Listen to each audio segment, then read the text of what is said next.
Hey everyone, Cooper here, host of the fine podcast you're listening to. I just want to let you know that the episode you clicked on has a format that is very heavily inspired by a podcast called The Bookening. To be clear, our thoughts and opinions in this episode are our own, but the format is very similar to this podcast.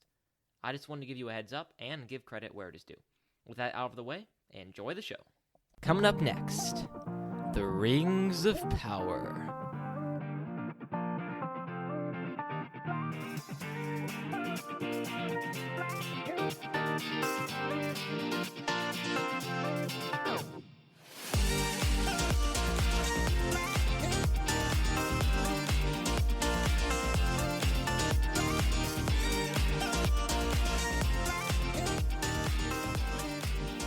Everyone, and welcome back to BookNet. I'm, of course, your humble and eloquent host, Mr. Cooper Cobbs, and joining me today is my friend and fellow Tolkien nerd, Mr. Tanner Lewis. Howdy, folks. Hey, everyone, welcome back. This is a very special bonus episode because over on patreon.com/BookNet, our patrons have been, treated to me and Tanner discussing the entirety of the new Amazon Lord of the Rings series. So we've done like 4 episodes on it, or maybe 3 or 4 episodes on it total. We've discussed episodes 1 and 2, 3 and 4, then 5 through 7. We've been talking through the season, and we thought, hey, we'll do a bonus episode for people who don't support us so that they can get a taste of what we kind of do on the other side for our bonus episodes for our patrons, and also they'll get a nice little summary of what we thought of Rings of Power, because I think it's worth talking about on this side with the paywall as well. So anyway, if our patrons who support us are well aware that we really don't have a lot of structure when it comes to these episodes. We just kind of talk. So me and Tanner are just going to talk about, first of all, the entire season, give some thoughts about that, and then we'll go into more specific detail on things we liked and didn't like. And then we're going to talk about the finale episode that came out a little over a week ago at this point, and then see what we're so we think about a future season. So here we are. Tanner, what do you think about Lord of the Rings, The Rings of Power, Season 1? I'd say overall it was good. It gave a lot of they brought a lot of ideas to the Second Age. How about that? Yeah, ideas is one thing that's not lacking on, I suppose. Not at all. Yeah. As far as things that I didn't really like, for the longest time, I think both me and Cooper landed on the same place as this. Gladriel. I did not like Warrior Princess. Not a whole lot, anyways. I disliked her just about as much as I liked her. It's kind of a half and half. Yeah, and I think Galadriel is one thing that we will definitely talk about in detail later on. It's actually one of my biggest complaints about the finale episode, but we'll get to that. Yeah. Any other thoughts? I don't know. It definitely looks like a $250,000 movie. Yeah, we're not going to be talking like, about it a lot because it's just, what else do you say about it? But yeah, it looks good. Yeah. It looks good. It looks pretty. Yeah, it is pretty to look at. As for me, I think that pretty much everybody in the internet world agrees that, at the very least, it's not a masterpiece. So, I think that behind the paywall, me and Tanner ended up, if you listen to those episodes, defending it a bit more. And I just want to take a step back here and say, I don't think me or Tanner are this is the greatest thing ever. You have to watch this, because I would say it's good but not great. It's fun, it's entertaining, but in terms of powerful storytelling and good writing and good character development and things like that, it's just lacking a little bit, which makes it not quite the best show possible. But it looks pretty. It's kind of like Avatar. Except that, not the movie, the show, The Last Airbender. Oh, really? Because yes. I thought you were making comparison to the movie, because that would be a great example, because it has actually it would be a good effects and a terrible story. But it could be a good example as well. I would say the story in Rings of Power is actually slightly better than the Avatar movie. But hey, just my personal opinion. I would agree you're with saying that. About the series? Anyways, just the series, it's decent. It's a great time waster. It's not. Yeah. It's not necessarily, oh my gosh, you have to go watch this. It's more like, if you've got 8 hours of your time to waste. Yep. Yeah, I mean, I'll be honest. Like me and my family, we had a fun time just on Friday evenings, sitting down and watching the new episode. Um, just a fun time waster, and I mean, our imaginations were sparked. It had complicated storylines, so me and my siblings were constantly explaining things to my parents as we went along. But I guess that leads into another question is about the lore. I mean, obviously, it's the Second Age, which has never been seen on screen, so obviously a lot of lore is presented. How much of it was good lore? How much of it was just pandering to the nerds? How much of it seemed forced? Like, what do you think about all the lore? Because obviously the show is trying to deal heavy in that kind of stuff. I'd say that the force came at like 15%. Okay. Like I would say that there were definitely times where they did force. For example, they forced the Balrog and the whatever Elvish warrior thing for the creation of Mithril. Like, what the heck? Yeah, that was just a creation. That feels very, very, very forced and unnecessary. I don't know why we did that. So, I feel like that kind of I think what ended goes up happening in for like 10% of that 15%. The other 5 is just like random. Yeah, what ended up happening with that was they had to. Okay, well, I guess full spoilers. Well, you know what? We'll wait for that. But we'll wait for spoilers. If you haven't watched the show, we'll do non-spoilers for a good some more minutes. We'll do for some more minutes. But the way that they ended up using Mithril in the show kind of demanded that they have a cool backstory for it. With the way things happened at the end, and the Tolkien's lore doesn't really propound a very. Propound is not a word. It does not propose a compelling lore creation, magical creation for Mithril. So I understand why they felt like they needed to create something like that. I'm just not sure that that was the correct move. Yeah, I'd say that them trying to get to nerds was like the majority of it, as far as the lore goes. It's just like if you haven't read the Silmarillion, it's gonna take you a few Google searches to like find out what they're talking about. Yeah, and obviously with this show, they had to. I mean, you need to understand with this show, they have to number one get on board all the people who are just diehard Tolkien fans who love the books. So you have to be accurate. Number two, you have to appeal to those people who are just reading it to feel pandered to because they love the Silmarillion. And then number three, you have to appeal to the people who just saw the movies and love the movies. The people who saw the movies aren't going to pick up on all these lore references, so they can't be like just throwing them in there everywhere. And the people who love Tolkien are going to make sure you get all of them right, or they're going to hate you for it. And the people who just want to feel pandered to just, kind of feel pandered to. So I think that all in all, they did an okay job balancing it.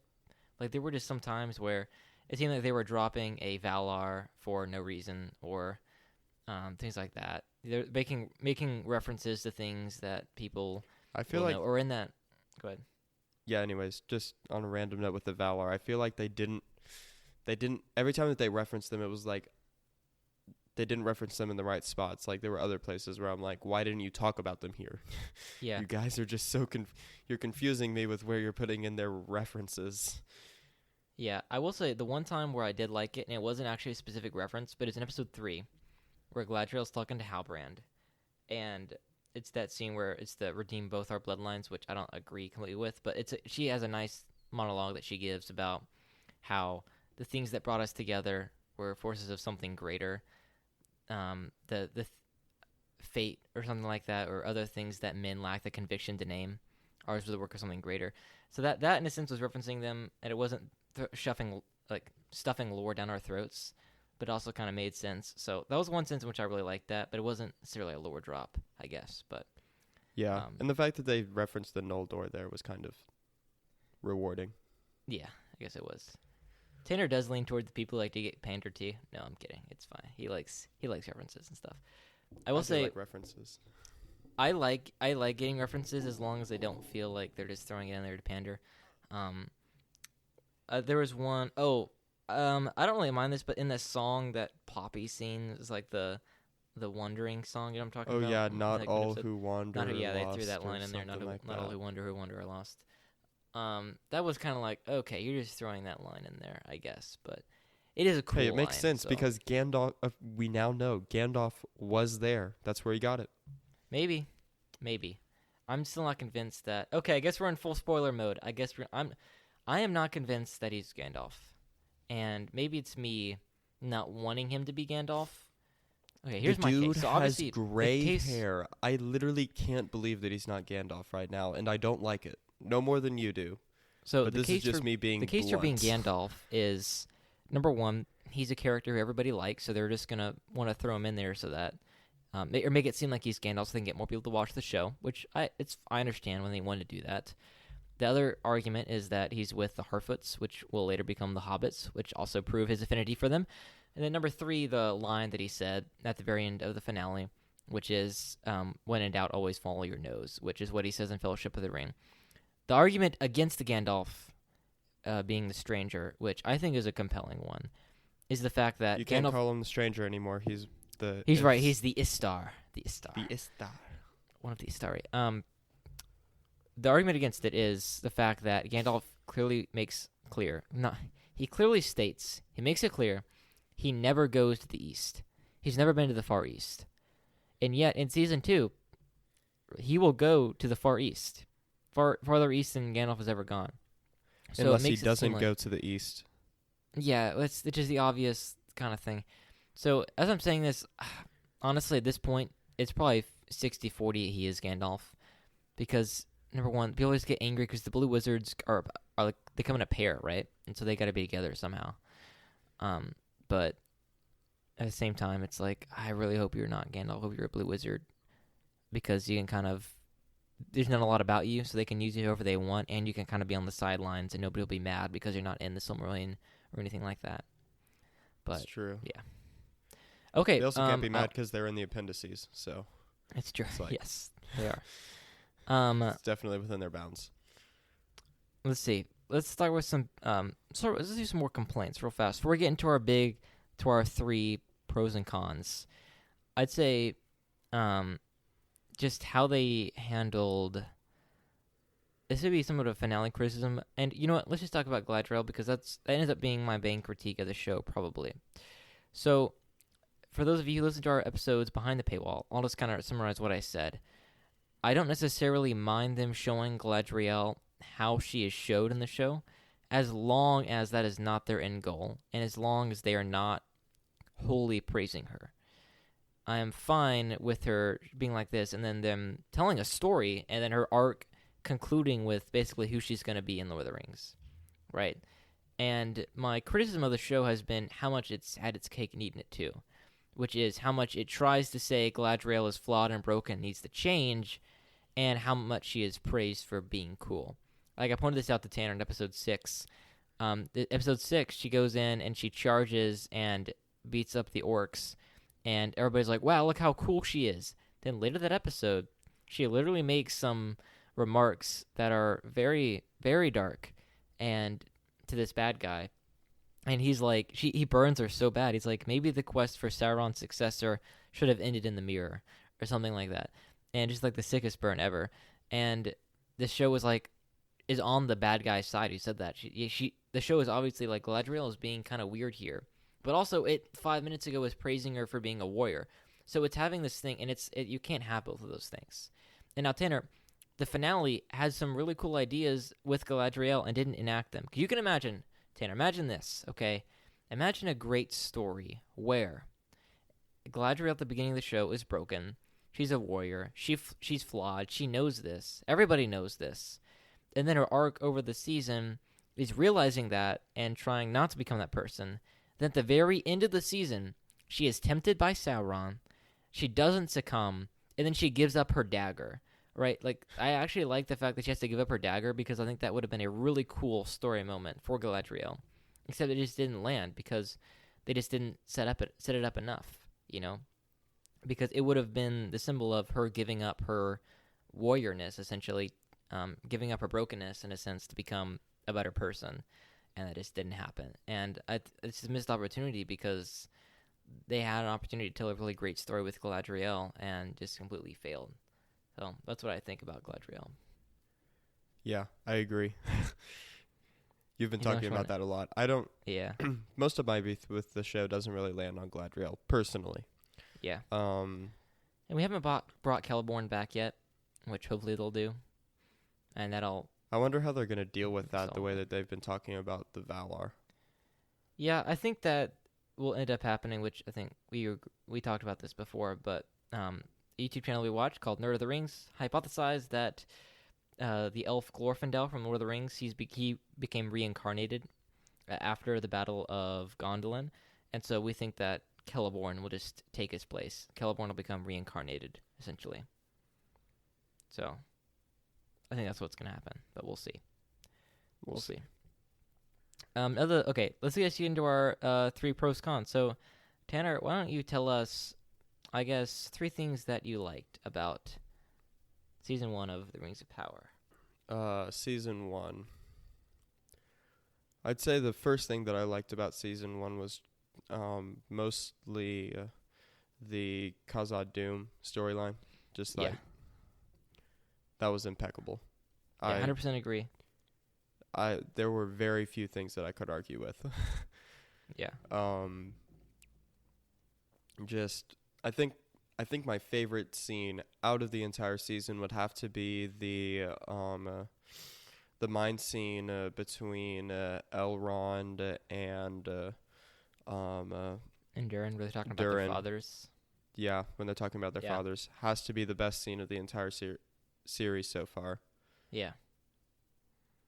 I mean, challenge me on that.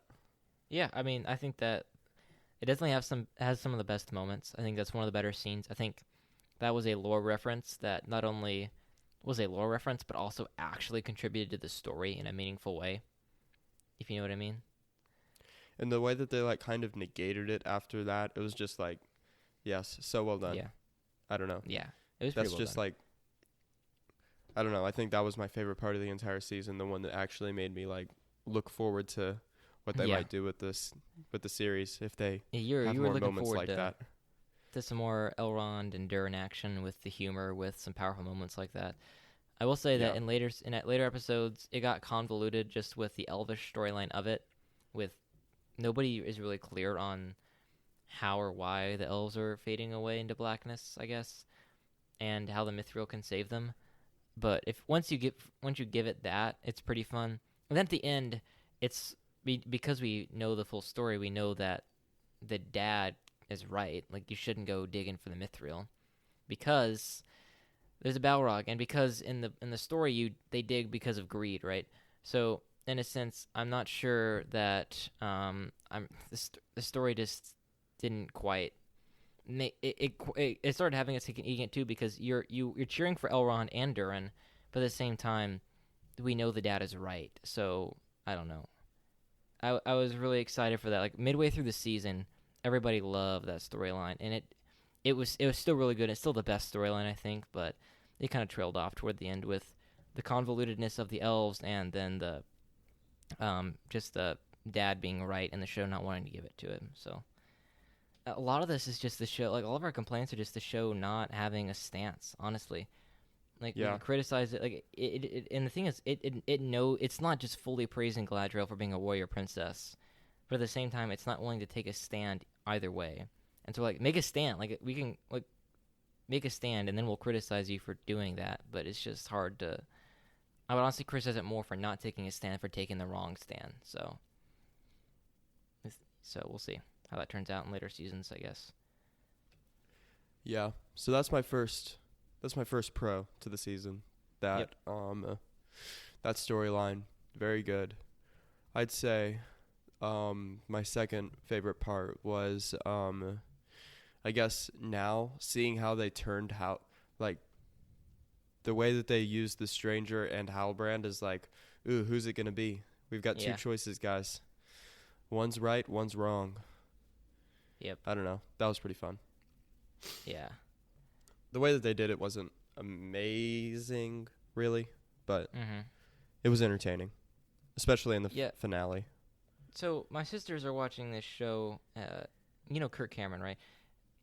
His sister is, like, in this Hallmark mystery series, so I don't know why, but they're watching this, and I don't know, but it's how these things happen. I was in the room, and I've seen a couple of these episodes, and the biggest flaw of the show, if I was just to actually take it as a piece of art, because it's Hallmark and it's not a piece of art, but if I were to, the biggest criticism that I would make of it is that in trying to make you second guess who the bad guy is, it makes characters who are not guilty do things that they would never actually do in real life.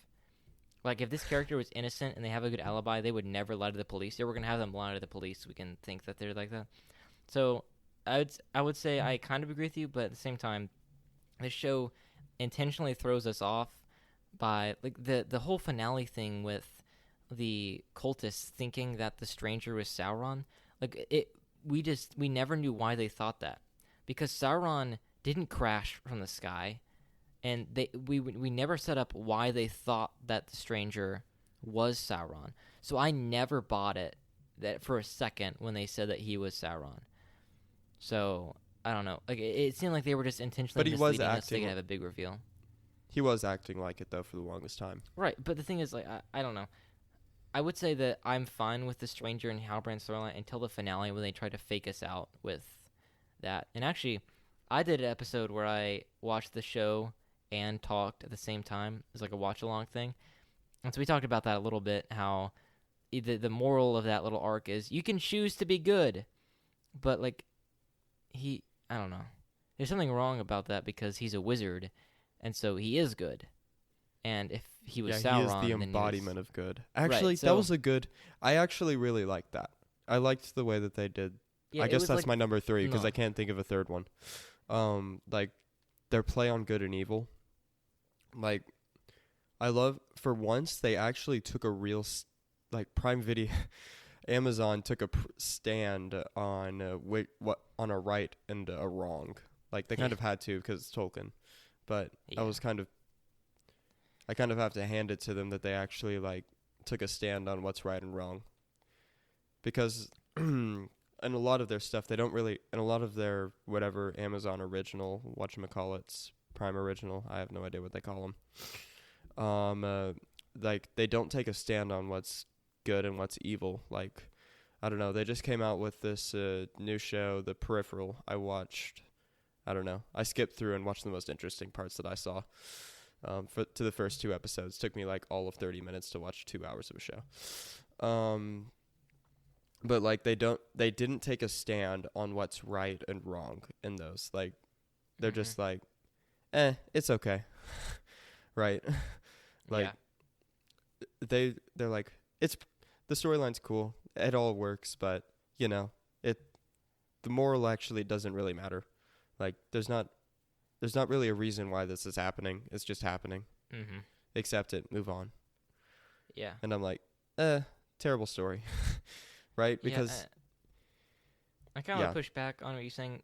Like, Rings of Power, like that moment with Nori when she says you choose to be good or not, that was the most, like, that was, and Lord of the Rings, we're playing with so many themes. We're playing with suffering, anguish. We're playing with, why did it have to happen to me? We're playing with, all I can do is react to this. Like, we're playing with these heavy themes.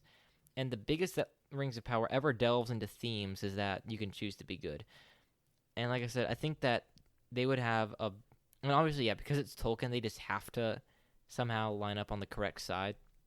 But if they nail Galadriel, I think that they get more points from me in that camp. But they didn't. So I'm not quite certain I'm ready to give them that. And also, Adar turned out to be like one of the most relatable characters and best characters of the first season somehow. And he's the bad guy. So I don't know. I'm not quite willing to give it to you. Well, it's because we can all... I guess my one argument against that is because... like, for the Adar is, like, we can all relate to wanting to do something bad, right? Yeah. We've all wanted to, and we've all been hurt before, just like Adar. And so, naturally, we want to do bad after being hurt. But the point is, we have to do the hard thing and not. Yeah, well, and also the fact that his boss was, like, murdering his children in a weird way. And so he was like, no, don't do that. You know what I mean? So he's sympathetic in the sense that it seems like even though he is doing good, he has a motivation for it. So the one thing that brought me into the Adar part was the lore, but you're gonna say that's just pandering, so I'm gonna shut up now. No, I like the corrupted elf stuff. I think that's cool. I do, and I like one of my favorite moments actually. One of my biggest complaints that I'll get to in a sec is the little things in the show, but they nailed the little thing and the fact that Adar buries the same seeds that Arondir does, because he's an elf before the battle, and it's a cool moment. So, I like that scene. Anyway, a thing that I actually liked about the show that doesn't get complimented enough is the music. Like, the dude nailed it. Okay, The music. The music Yes, is awesome. The music was good. And I wish we could hear it more, but it's really good music. He has so many themes, and Galadriel's theme, Elrond's theme, Durin's theme, the Khazad-dûm theme, the Numenor theme, the Southlands Halbrand. Like, they have so many themes, and he has so many themes, and they're all really good. So it sounds like Lord of the Rings. It sounds like what Howard Shore did with other movies, and it's all really good. And by the way, two things. Okay, if you pay attention to the score, people, I know it sounds nerdy. If you go and you listen to the entire album that's 2.5 hours long, like I did, then you find out that The Stranger is called Wise One. So there's this track called Wise One that was released before the season came out. And the track called Wise One is literally just The Stranger's theme. And it turns out, yeah, that track was from this finale episode where he's talking to Nori. So, yeah, Wise One. Yeah, the score tells you what it is, because the score tells you that the stranger is the wise one. And guess what? Wise one is a wizard, so he better be a wizard, which I called from the beginning, by the way. And then Halbrand's theme is literally the theme for the Southlands, which we know are going to become Mordor. So it's kind of like, wow, Halbrand's theme is Mordor's theme. So, I don't know. I think people should pay more attention to the music, because it'll tell you a lot of things about what's going on. But also the music was really good. So, 2 thumbs up Cooper, for me about we prefer to music. see how things actually play out within the story to determine whether they did a good job or not, instead of having the music do the job for them. Yeah, but music is supposed to aid them, and they did a good job aiding it. So, yay! All right, anything else you want to say? Oh, I was going to say one more thing about criticism of the show, and then we can go into some finale specifics, and then season 2. I would say one of my biggest criticisms of the show is just the little things. I think that overall, if you're just following play-by-play of Tolkien's script and just shooting it, then you should be fine. And obviously, they have some interesting storylines, some things that are exciting coming up, and it's just, cool. It's cool ideas that Tolkien has. So, and I think that the decision to give it to 2 inexperienced showrunners may not have been the best, because I think that there is so much potential, and I think that just the little things didn't quite add up, because Amazon was just throwing money at this. Like, can we tell a good story by just throwing billions of dollars? And the answer is no. And they got as close as billions of dollars could get them, but the thing is, there are just so many little things that I'm not sure experienced showrunners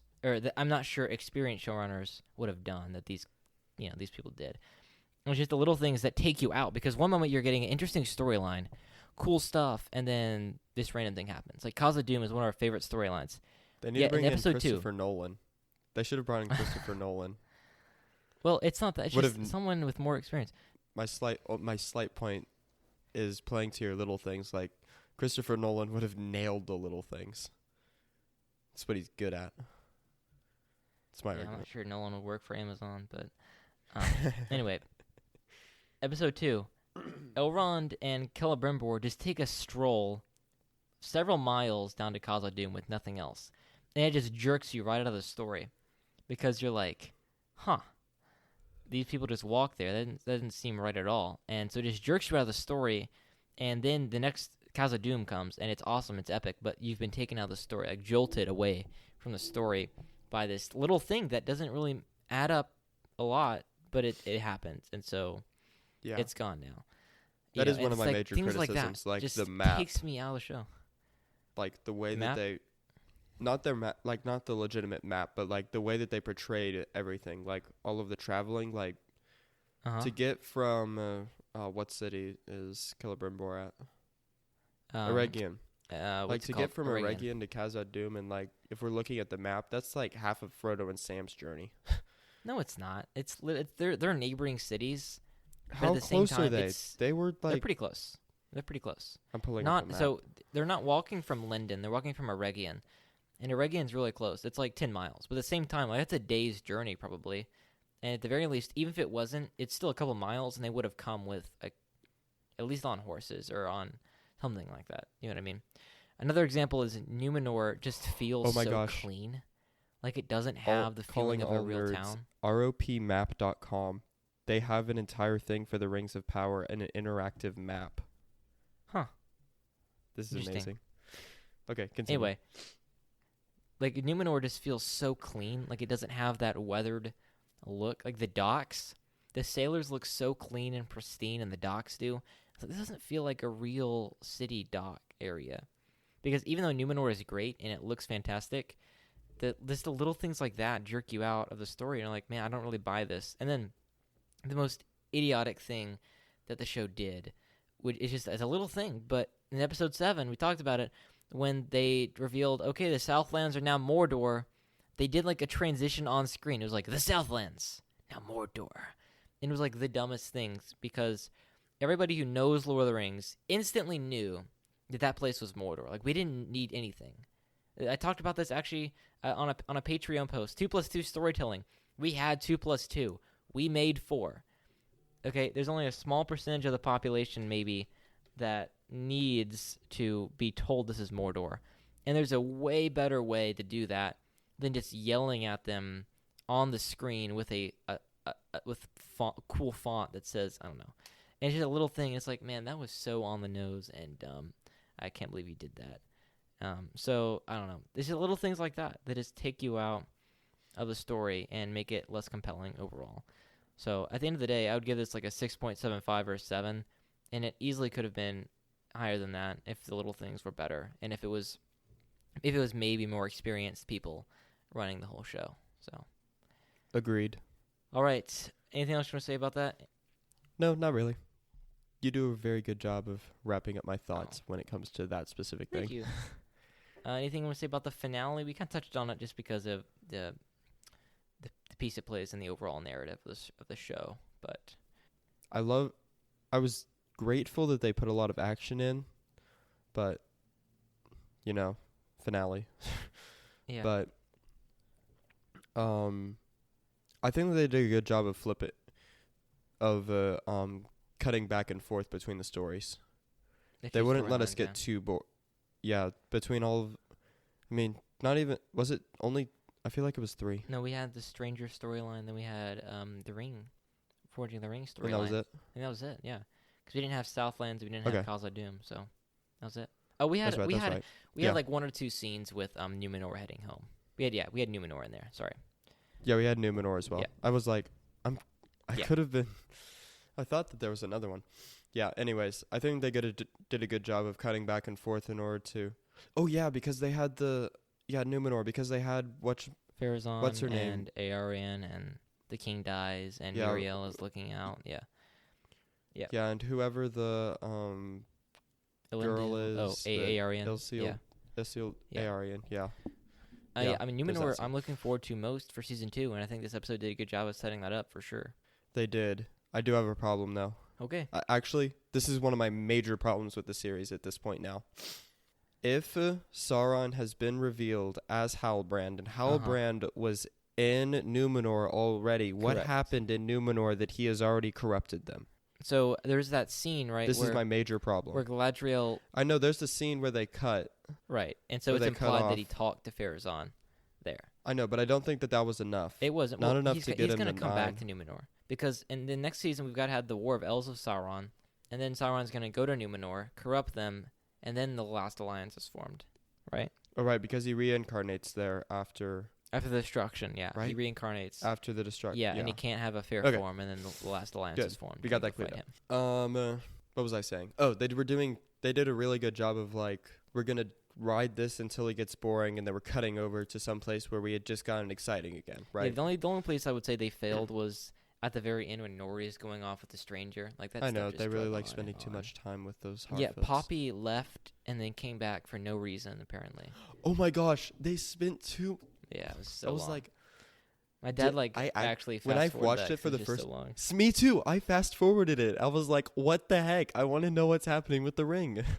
Yeah. So and I yeah, was so mad. I was talking about this actually, Tanner, on the watch along. It seemed like the showrunners were like, so yeah, we're gonna have the Hobbit go off with the wizard, and have an adventure.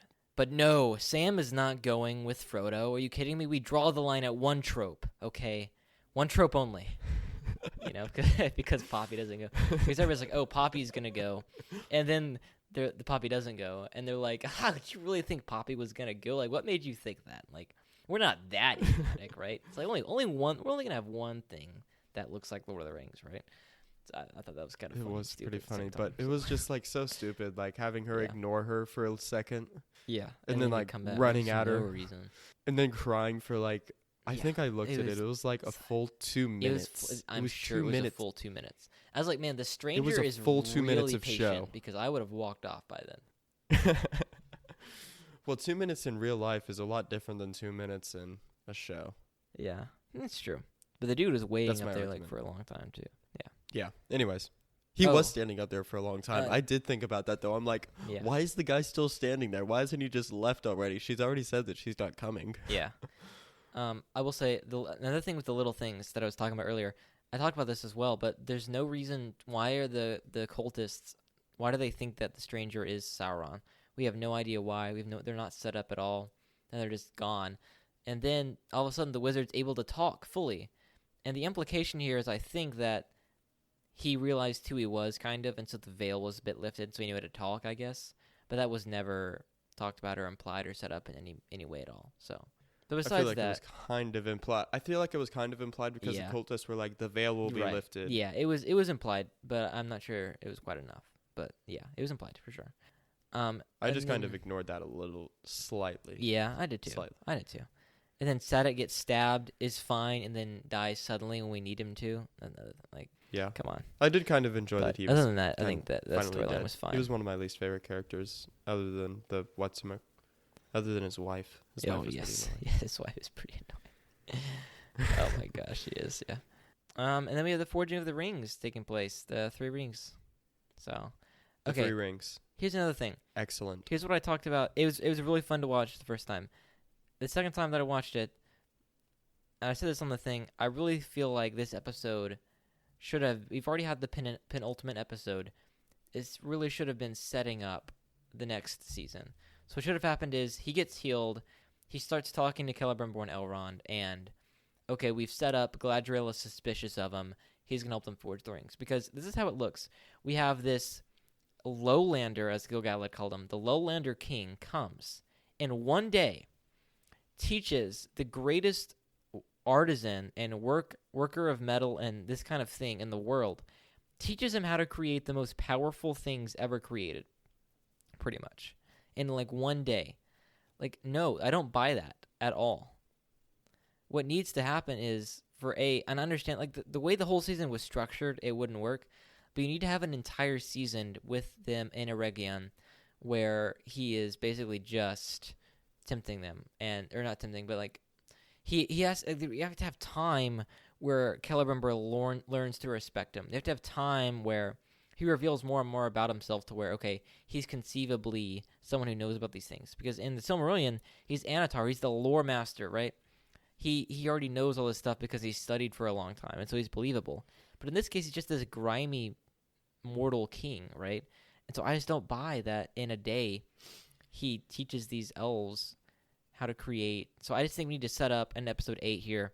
Galadriel's suspicious, Celebrimbor is ambitious, and Sauron is kind of working in between. And then we get the reveal in season 2 of him being Sauron. And I understand that the way the season was built, it probably wouldn't have worked because you needed to have Sauron being revealed in this episode. But just that's a problem with the season itself, then I guess. Yeah. Is you need to have like that. Because I remember you and me were talking. I think this was episode 3. Okay. We talked and we said that it was going to take, I don't know. I thought that we said there was no way that we were going to have the rings done by the end of the season. That's right. At that point, yes. I think we were talking about that. Yeah. At that point, we were like, there is no way that we're going to have rings. And I'm like, honestly, when I watched it, I was surprised that they had the audacity to do it. Yeah, I am like, too. to make, I mean, they didn't even have the 7 and the 9. the 7 or the 9. They didn't do it in order. Like, are we expecting that Sauron's going to make the 7 and the 9 by himself? They have created. Yeah, they've just and he helped them make the 3. He's not supposed to. I don't know. So like I'm willing to give them this. There's a because built-in fallacy. Well, he didn't really help them make the 3. Yeah, I'm They willing made to the give 3 them by that themselves. because they made it themselves. Galadriel says, we'll make 3. It'll only be for us. Okay. They Yeah, forged I remember it, so I'm thinking willing that, to give but them that. I do The rings remember are- thinking, 3 like, rings are they've built pure. this inherent fallacy into the 9 and the 7. Yeah. Like, I don't. They didn't even. I was reading the Silmarillion, or what was I reading? I was probably actually. I think it was the appendices. Okay. I was reading the appendices, and like, it said something about Celebrimbor, writing that the first rings were merely essays in the craft. Uh-huh. That like his first ones were trash. Yeah. Like they didn't even like. I don't know. The fact that they didn't do anything with it was just saddening. Like he didn't make one that failed. Yeah. They didn't make anything until they had merged the Mithril. Like, I don't know. I was Yeah. highly disappointed. Yeah, I mean, like I said, we said it's fun to watch. The sequence where they forge the rings is pretty great, but I'm just not sure that I buy Hellbrand helping out with them and the 3 rings are forged first. So I understand Yeah, that I couldn't buy obviously we're setting up Numenor to be the big storyline in season 2 and forward. So they needed to. I mean, they would have had to restructure the show entirely to have season 2 be about that. But I think that it would have been better if we had an entire season with Sauron/Anatar helping out and Yeah. trying to I also think twist that them and make the rings. So this. While I don't really buy like their entire setup for the rings, the stills are amazing. they are season. The stills are amazing. the from finale from the episode finale. looks the best of any. Like I mean, it's the one episode. You know how where you I don't pause think like there those were any weak shots some of the old whatsoever. animated Disney movies, and you come up with like the greatest memes of all time. Yes. Yeah. You couldn't do that with this one. Like you could pause it and it'd be like, "Oh my gosh, that's awesome." Yeah. Oh my gosh, that's awesome. There's like only a few scenes where you're like, where you pause it and it's like, ugh. Yeah, I'd say Like, the I Stranger, can't even think of that one that- storyline has a little bit. Just some of the costuming and lighting isn't up to script, but yeah, most of it's pretty great. One other thing that I was going to say about the finale. Oh, yes. I like the way that we opened much better. We have a cold open with the stranger, and then we cut to, after a big reveal, we cut to credits, opening credits, and then we start. I like that a lot. Because I think it's, to start with a title crawl, it works for Star Wars and it works for other things in Marvel, but I really love I would love to see more like that where we have a cold open, and then we have the opening credits, and then we get into the show because it's really, you really get your blood pumping for it. So Yeah, I do think that I think it works for some of the episodes. I Yeah. think that I think that it's an art thing. It's like a judgment call on their part. I think that they didn't want us to get accustomed to like, we always get a cold open and then move into a title crawl and then we move into the show. yeah, I think that they're like, we use this in extreme cases where this is going to be an interesting episode. Yeah. So I can respect that at least. yeah, fair enough. All right, real quick because we're running out of time. Season 2, you looking forward to it? What's your thoughts on that? And then favorite episode, and we'll close out. Okay. Favorite episode, just real fast. Episode 3. Okay. Because of the Khazad Doom storyline. Like, Wait, that's my actually, favorite scene. Is we don't have 3. We don't think 3 has Cause of Doom, does it? Yeah, it doesn't. It's just which one was it? Was it 4? So yeah, 4 or has the 2? scene you were talking about. Yeah, Okay. and at the end of 4, white. Oh the no, white what? leaves fall. 3 and 4 were the one that I watched in the same day, so Oh, I okay. forgot. Because usually I watch them on Thursday nights. But anyways, episode 4 because it has my favorite scene, and it was just overall.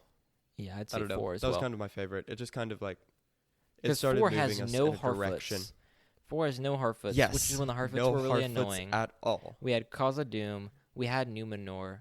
We had the Southlands. Like we had the best storylines, all clicking in high gear, and then the white leaves fell at the end. So I think I agree. Episode 4 is pretty good. Episode 4 was my favorite out of the season.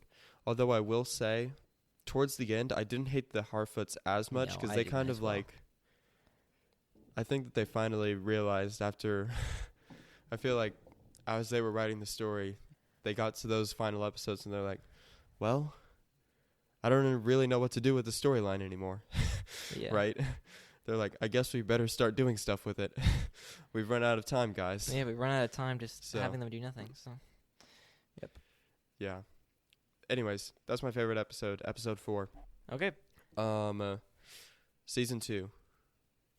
I think it's going to be okay. I think it's going to be decent and entertaining and worth 8 hours of my time. Yep. I think I'm looking If they forward to it. plan, I'm looking forward to Numenor mostly though as well. yeah. I think that I want some progression with the rings and for them to redeem themselves. Yep. For cramming the creation of the rings into like 30 minutes. Yeah. If it was even that, it might have been 20. Well, the actual creation, only took like the 10. last couple of minutes, yeah. But I'd say 20, 30 is what Anyways. the actual storyline was. Yeah, the actual like build up for it. Mm-hmm.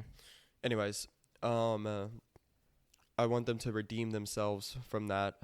The possibility of them, the likelihood of them doing that is probably like, I don't know, 70-30. Yeah, we'll see. Likely, not really likely though. Yeah. And then I think that we finally kicked into gear. I think it's going to be interesting enough to keep me engaged Yeah. and not have me fall asleep like I almost did on episode 1. Yes.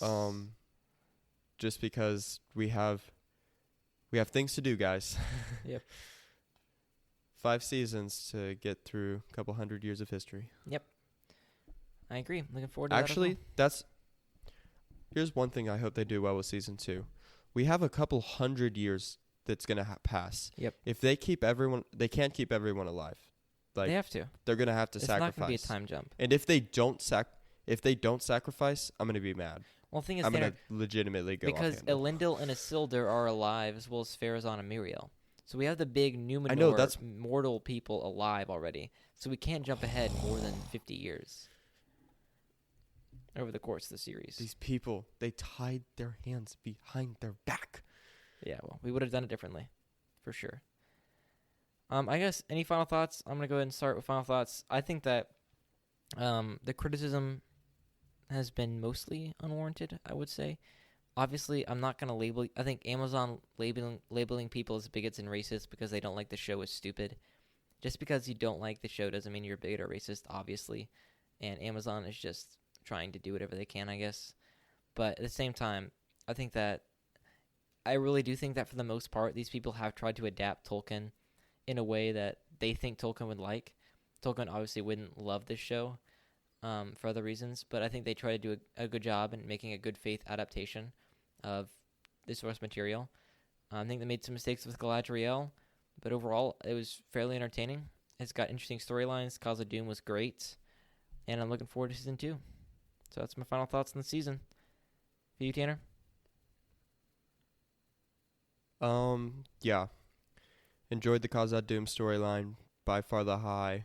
Galadriel, ignorable for the most part. Yeah, and the thing is, Slightly we didn't talk about ignorable. this. All the actors are great.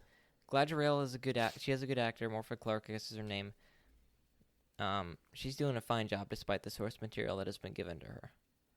So I'm glad that I guess she's the reason I give this like a low 7 yeah. is just because like I give it a low 7, like 7.2, 7.5, something like okay. that. I'm giving it like a 6.75, a 7, things like that, something like that. Yeah, but the reason I give it like the low 7 is just because like everything is decent enough for me to ignore the terrible parts that stuff, are like yeah, I actually agree. terrible. I agree. Yeah. I'm willing to give it some stuff, for sure. All right, well, that about sums it up. I think we're not going to shout out our patrons because it's technically a bonus episode, but we do love our patrons. Go to patreon.com/bookinit. Get access to me and Tanner's entire reviews of the season of Rings of Power, as well as a lot of other bonus episodes, a dozen or so bonus episodes that we've done. Cool content. You get a shout out on a normal episode of the show. And guys, looks like we've given you almost 2 hours. No, not 2 hours. We've given you like an hour and 45 minutes of Lord of the Rings content on a single day. Because me and Isaiah have like a 40-something minute episode on Return of the King out as well. So you guys are welcome for that. But me and Tanner will be back next week, hopefully with Isaiah. Nope. Wait. we're doing Something Wicked This Way Comes next week. I don't know who's going to be on that, but it's going to be a lot of fun to talk about. I haven't read it yet, personally, so I don't know when I'll have time. All right, better get on that then. We'll see. Hopefully. Anyway, that's going to be a lot of fun. Hopefully. We'll be jumping back into Green Ember as well, and Emma after that. So we got a lot of stuff lined up. This was really fun. Hope you guys No way enjoyed Isaiah it. Wheedle's out of Emma, by the I know way. he's trying to get out Hold of us it, accountable. and we're gonna get him. We're gonna make him read Emma for sure eventually. So that'll be fun. Anyway, hope you guys enjoyed this patron ep for everybody, and we'll see you next time. Tanner, you gonna say it? Keep on booking it.